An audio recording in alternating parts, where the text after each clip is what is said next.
Hi friends, welcome back to my channel.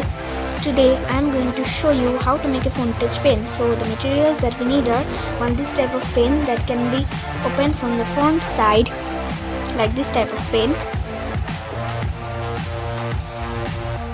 Then we need a scissor, black tape, and this type of wire. So let's get started.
After making the pen, take water and just dip the pen in the water for 1 or 2 times.